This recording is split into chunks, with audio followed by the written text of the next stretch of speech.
Steam stop valve, এটার মূল কাজ হলো বয়লার থেকে যে বাষ্পটা উৎপাদন হয় সেই বাষ্পর প্রবাহ নিয়ন্ত্রণ করা।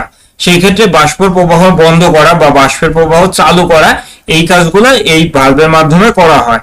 এটি বয়লার সিস্টেমে বাষ্পের প্রবাহ যদি বন্ধ করার প্রয়োজন হয়, যেমন বাষ্পের স্টিম লাইনে আর প্রয়োজন হচ্ছে না বা যেই কাজের জন্য স্টিম ব্যবহার করা হয় সেই কাজটা বন্ধ রয়েছে, সেই ক্ষেত্রে এই ভালভটা যদি বন্ধ করে রাখা হয় তাহলে স্টিম লাইনে আর কোনো স্টিম প্রবাহিত হবে না। আবার যখন এই ভালভটা ওপেন করা হবে তখন এই ভালভ ওপেন করার মাধ্যমে স্টিম লাইনে স্টিম প্রবাহিত হবে।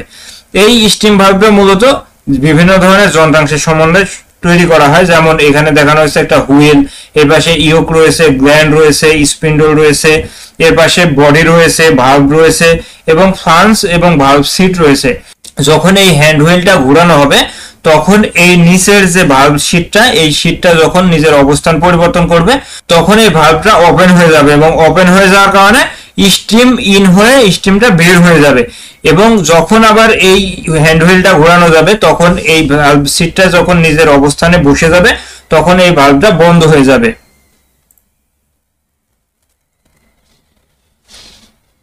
স্টিম স্টপ ভালভে বিভিন্ন ধরনের প্রকারভেদ রয়েছে, এর মধ্যে gate valve, ball valve, globe valve ইত্যাদি। এই ভালভগুলা মূলত বয়লারের যখন ব্যবহার করা হয় তখন বিভিন্ন ধরনের ত্রুটি দেখা দিতে পারে, যেমন সঠিকভাবে বন্ধ না হওয়া বা সঠিকভাবে ক্লোজ ওপেন না হওয়া, এই সমস্যাগুলো দেখা দিতে পারে। এই ভালভের বিভিন্ন ধরনের ত্রুটি দেখা দেয়, যেমন ভালভটি সঠিকভাবে বন্ধ হয় না বা ভালভটি সঠিকভাবে ওপেন হয় না। এই সমস্যাগুলো মূলত বয়লারের যে স্কেল, এই স্কেল যদি ভালভের গোড়ায় জমা হয়ে যায় তাহলে এই সমস্যাগুলো দেখা দিতে পারে।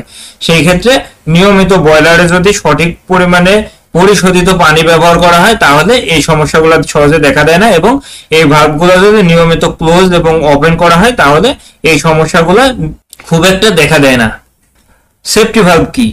যেহেতু এই ভালভের নামই সেফটি ভালভ,